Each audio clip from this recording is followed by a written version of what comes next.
partly an educational problem, partly a language problem, not a financial problem. And the economics profession is largely to blame. So here's what I think the reality is. Fiscal deficits are perfectly normal. Not only are they perfectly normal, they're normally a good thing. We need them almost all of the time, especially in the US. Governments don't really borrow their own currencies. This is what I mean when I say we have a communications problem, a language problem. There isn't anything to pay back because the thing that we call the national debt is already the money. All right, so let me start with MMT, and you can decide whether this sounds like what you all talked about yesterday or whether it sounds different. I'm going to tell you what MMT is. I don't know what your interpretation or others' interpretation might be, but here is what MMT tells us.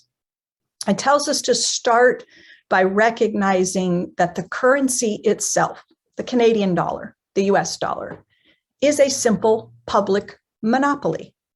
It is a public currency, and it is under the control of the monopoly issuer of that currency. I cannot create the US dollar. Okay, if I try to do that, it is called counterfeiting. It's illegal, and I will go to jail. All right, only the US government can issue, or its agents, fiscal agents, namely the Federal Reserve, can issue the currency. Right? Nobody else can do it. And the same is true in other currency issuing countries, the UK, Canada, Australia, Japan, and many, many others. You have a sovereign currency. Government is the issuer of the currency. What happens is that we get the sequencing backwards. We think that governments need our money in order to pay the bills. And we hear this all the time, right? Where will the government find the money to carry out this program or that program? How will they pay for it? And we've been taught to think that the government is dependent upon us, the taxpayer, right? And that governments have essentially two options when it comes to paying their bills. They can raise taxes, so they have more money to work with, or they can borrow, which is really a way of saying future taxes, right? The burden will fall on some future taxpayer. But the idea is that the government has to arrange its finances first. It has to come up with the money, either by taxing or by borrowing to cover a shortfall in spending. Where do they get the money? They go to the taxpayer or they go to savers. Savers have accumulated a surplus of dollars that can be tapped by government who wants to borrow a portion of those dollars to finance expenditures. So the mental model that we work with, and I talk about this in my book, which is called The Deficit Myth, the mental model that we work with, I call the TABS model, TABS, TABS, taxing and borrowing. That's the tab, right? The idea that you must tax or borrow first, and only after you've done that, you've arranged to get the money, then you can spend. The idea the spending comes last. And in my book, I say that that model has it exactly backwards. Of course, it must be backwards. No one could possibly use Canadian dollars or US dollars to either pay taxes or buy government bonds until the dollars have first been put into our hands. We have to have them before we can pay tax or buy government bonds. The sequencing is backwards. And I think when you understand the currency is a public monopoly, government is the issuer, and you get the sequencing right, then almost all of the other silly things that we've been taught to believe start to present themselves as just that, as silly, right? As wrong. So let's go through this. The federal government is the issuer of the currency, and the rest of us are merely currency users. Households don't issue the currency. We are currency users. Businesses, corporations, small and large, medium businesses are currency users. Individual states in the US, provinces in Canada are currency users. Okay? Federal government is different, As the issuer of the currency, it can never run out of money. This is something President Obama told the American people in an interview as the economy was melting down with the financial crisis back in 2008, 2009. And the president was asked, at what point does the government run out of money? And he said on national television, the government is out of money now. That was wrong. It was wrong. And it set up the US to have such an inadequate fiscal response to the crisis that we ended up with a very slow recovery, an anemic recovery. It took about 7 years to claw back all of the jobs that were lost. Everyone got too preoccupied with hand-wringing over the budget outcome, the growing deficit, the increases in the debt, and there was a total aversion to using fiscal policy to do what needed to be done to restore growth and jobs and get a sustainable recovery underway. So we didn't figure this stuff out. We were running around saying these silly things like we're going to run out of money and future generations will be burdened and we got to get our fiscal house in order and all that sort of stuff. Currency issuing governments don't borrow their currency from anyone. That's not what's really happening. All right. So you all, okay, I think you heard something interesting there in Canada after COVID hit. You heard Prime Minister Trudeau say something very close to this. We took on debt so you wouldn't have to. Remember, he told the Canadian people, exactly right, except I wouldn't use the word debt. Remember, I think it's the wrong word to use, but he was exactly right in the way that he was communicating that and what the difference between what the government could do and what everybody else could do. The private sector is necessarily pro-cyclical, right? Incomes go up, we spend more, incomes go down, we spend less.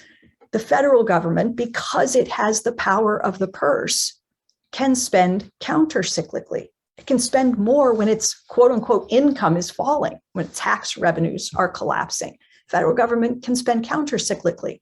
That's a very good thing, right? It allows the federal government to step up and stabilize the economy when everybody else is trying to spend less. Budget outcomes. Now, obviously, the federal government can do things in discretionary, right, with its budget. It can choose to spend more on certain programs, introduce new programs, it can cut taxes, it can take steps to proactively increase the deficit.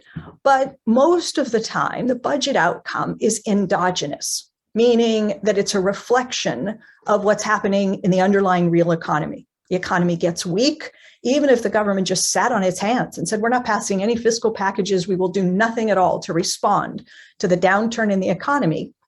The deficit will explode. I mean, not explode, depending on how bad the downturn is. The deficit will increase, right? Why? Because as the economy contracts and people begin to lose jobs, spending slows, growth slows, wages decline, incomes fall, people pay lower taxes, and government spends more on things like supporting the unemployed through a range of programs that are in place, unemployment compensation and all the rest of it. We call them the automatic stabilizers. So the deficit is going to increase with or without proactive. Stephanie, Yes? may I ask you to speak a bit slower, please? Yes, you can. I apologize. So the deficit will increase with or without government actively doing something. And that's what I mean when I say the budget outcome is largely endogenous. Okay? In a very strong economy like we had in the late 1990s and early 2000s, the federal government's budget was pushed into surplus on the strength of economic activity. Okay, so mostly endogenous because the private sector normally wants to net save. In other words, it wants to spend less than its income. And the only way that one part of the economy, one sector of the economy, can spend less than its income is if some other part of the economy spends more than its income. So what I'm saying is government deficits allow the non-government part of the economy, the domestic private sector and the rest of the world, to achieve their saving desires. All right, this comes from the work of a very important British economist by the name of Wynne Godley. Godley sort of pioneered the sector balance framework, which we use in MMT, to explain or put the government deficit into context, so that you're not thinking of the government deficit in isolation as just a headline number in a newspaper article or reported by Treasury. Put the deficit in the context of everyone else's balance sheet. You have to do that because it doesn't have meaning outside of the way in which the government's budget deficit interacts with the other parts of the economy. So Godley would tell us to break the economy into three pieces. All right. You have the domestic public sector, government, the domestic private sector, and then the rest of the world. And you can do this for any country in the world. Break it into those three pieces. And what you will find is that at least one of the pieces will be in deficit. You don't have balance, income equal expenditure in every piece of the economy. It doesn't work like that. Someone's going to be in deficit. The question is, who do you want taking the deficit position? In the US, we run trade deficits, current account deficits with the rest of the world, which means the rest of the world has a surplus position against the US. Okay, so think of their bucket is filling up with dollars. Now, if the rest of the world is in surplus, that only leaves two other buckets, and one of them must be in deficit. It's either going to be the government sector or the US private sector. You must pick which one you would prefer to see in deficit. You do not get to have all three buckets in surplus. It's impossible. It can't happen. Someone's surplus is the result of someone else's deficit spending.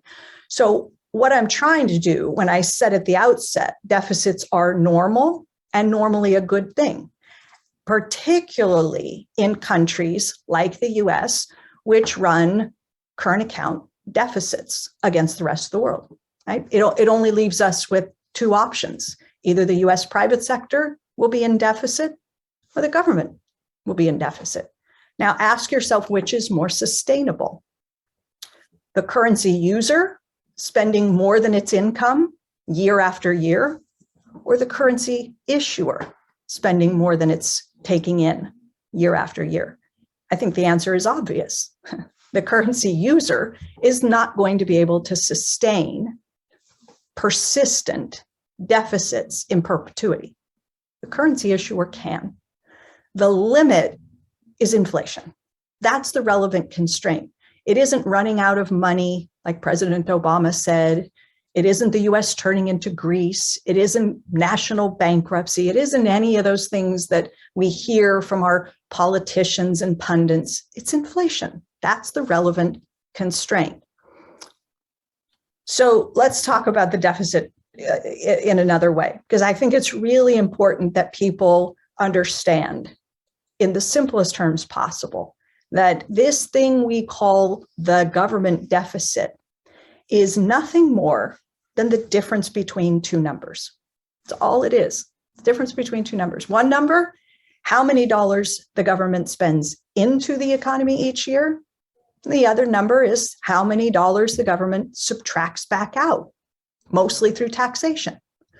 So if the government is adding more than it is subtracting, if it spends 100 into the economy and only taxes 90 back out, we label that a government deficit and we write -10 on the government ledger. What we forget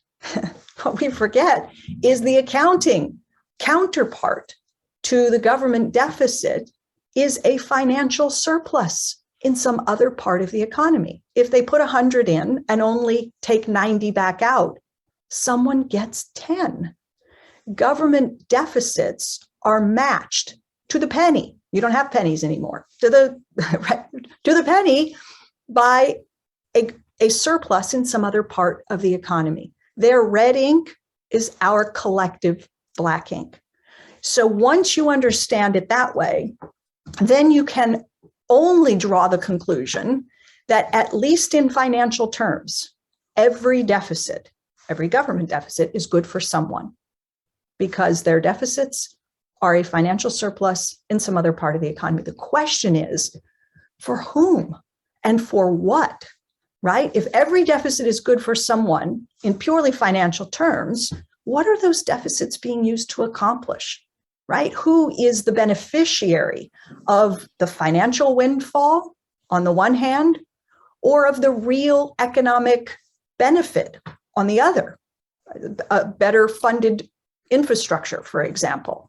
Okay, so it's not a question of whether to have a deficit or not. We are almost always going to have deficits, especially in countries that have current account deficits, like the US. The question is the deficit for what and for whom? All right, so here's an example. In 2017, Republicans, we had President Trump, we had Republicans in control of both the House and the Senate. Without a single Democratic vote, Republicans passed a major piece of legislation. In fact, it was sort of the singular legislative achievement of the Trump administration. Huge tax cuts passed in December of 2017. So corporate tax rate went from 35% to 21%, huge corporate tax cut. Personal income tax rates came down. Okay, so the estimated cost of the tax cuts was $1.9 trillion. This is the amount that would be added to deficits over the decade, right? Over a 10-year period, 1.9 trillion. Every deficit is good for someone. So who benefited from those deficits? I'll tell you who. The corporations who enjoyed a big corporate tax cut, and every individual who saw their tax rate, marginal tax rate, come down. So there was broad improvement, right, across the income scale, but the vast majority of the benefits went to those in the top 1% of the income distribution. 83% of the benefits for the personal income tax cut, 83% of the benefits went to the top 1%. Okay, it costs 1.9 trillion to deliver a windfall to the top, mostly to the top 1%. Now, think about this. In March of last year, Congress, with Democrats only, not a single Republican voted for this. Democrats, with President Biden and Democrats now in control of the House and Senate, passed their legislation. It was called the American Rescue Plan Act, ARP, A-R-P. Guess what it cost? You ready? $1.9 trillion, the estimated cost.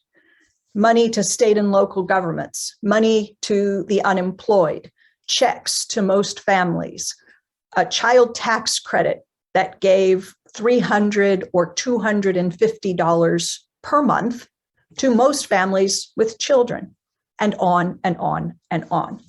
1.9 trillion deficit. Who benefited? A very different constituency, right? The top 1% got effectively nothing. They didn't receive the checks. They didn't get the child tax credit and all the rest of it. This was a fiscal package that was very much targeted at the bottom of and middle of the distribution. So what I'm saying is, here's a way to do 1.9 trillion in deficit spending. Both benefit someone, clearly, but very different constituencies. All right. So let's move from the deficit to the debt, this thing we call the debt. So whenever the government budget is in deficit, governments match their deficit spending by selling government bonds. So if the deficit is estimated to come in at $1 trillion, Treasury will issue $1 trillion in US government bonds. So we match the deficit with the bond sales. And we think the government is doing this because it needs to finance the spending. It doesn't. Spending comes first. By the time the bonds are sold, the spending has already been committed. Once Congress passes a bill and appropriates, fund the money for a new fiscal package, that's baked in. The rest is all happening behind the scenes, coordination with the Federal Reserve, the government's fiscal agent, and the financial markets in the form of primary dealers who take up the new bonds at auction with the backstopping of the Federal Reserve. The Fed is there to make sure that there's a reserve add, that dollars go in to allow dollars to go out as the government swaps dollars for bonds. Let me put it this way. If the government spends $100 into the economy and only taxes $90 back out, it has deposited $10 into the banking system. It's there somewhere, right? Now it matches that deficit with bond sales. So what happens?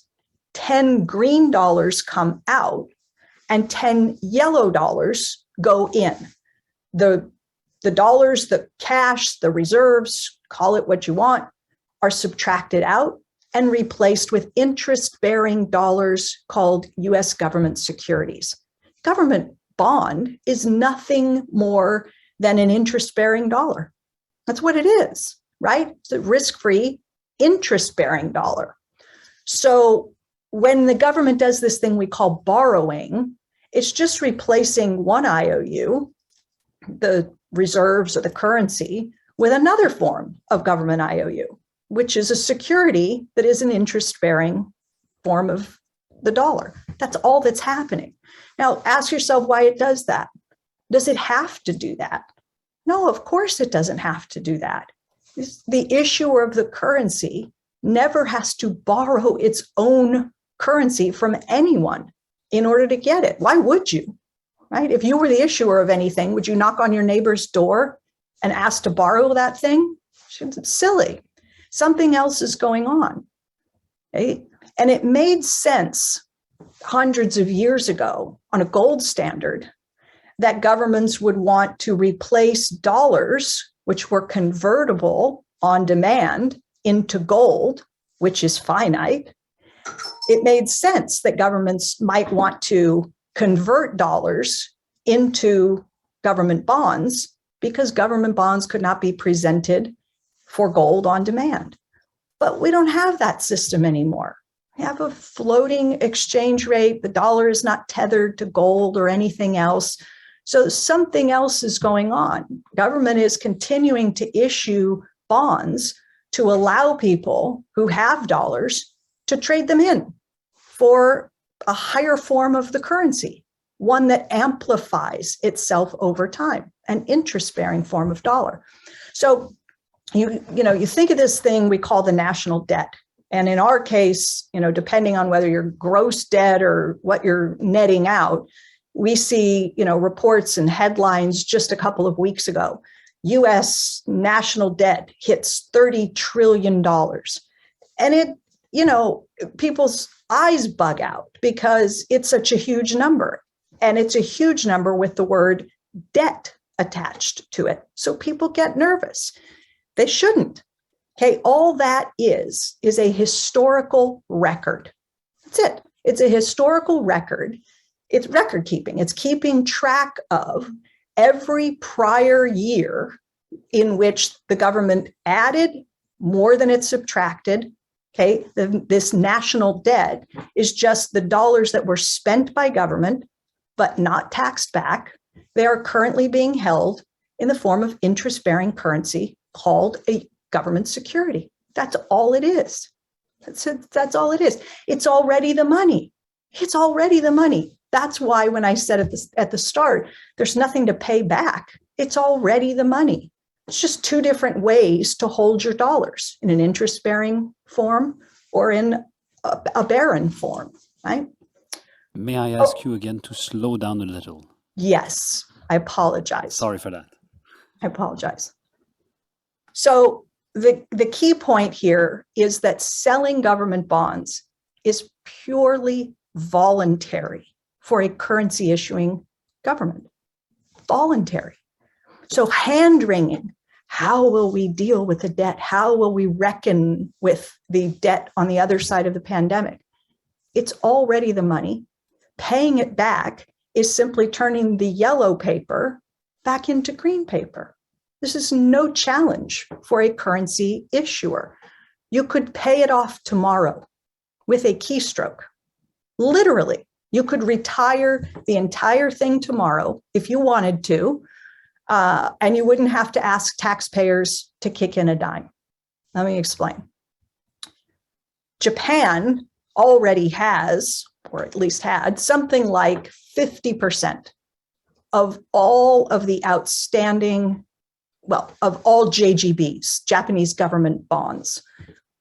The central bank has, over a period of many years, bought them up. And once the central bank buys the government bonds, it's as if Treasury never issued them in the first place. Because at that point, it becomes a left pocket, right pocket thing, where Treasury is paying interest and principal to the central bank, which then returns the money to Treasury at the end of each year. It's effectively gone. You could just cross it off and not think about it any longer. And if you wanted to, you could go out and try to gobble up as much of the outstanding government so-called debt that you want. I'm not advising that, but you could do it. And so the debt is a political problem. It's a political issue. It's a political challenge because of the way we talk about it, as if it's akin to household debt. Hey, when I borrow, if I go to a bank and I sit down with the loan officer and I say, I am here to borrow money. I'm there because I don't have money and I want to borrow from the bank. When the government borrows, it's not going in empty-handed and saying, I need money. It is first depositing the dollars into the system, spending more than it taxes back. It's putting the dollars in and then turning the dollars into treasuries.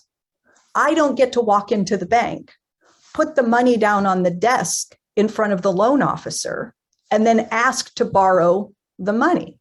That's not how it works. But that's what the federal government is doing. But we don't understand it, and nobody explains it to the people. And I'm not sure how many people in government understand, although most central bankers, I think, do understand this. They may just not want everybody else to understand it. Okay, I'm going to say a few more things and then I am wrapping up. So here we are in this moment where with any luck, God knows, we are coming to a point where this pandemic will start to be in the rearview mirror. And already we're hearing, and this panel is designed to get us thinking, what do we do now? What about the deficits? What about the debt? This is pushing us in the wrong direction.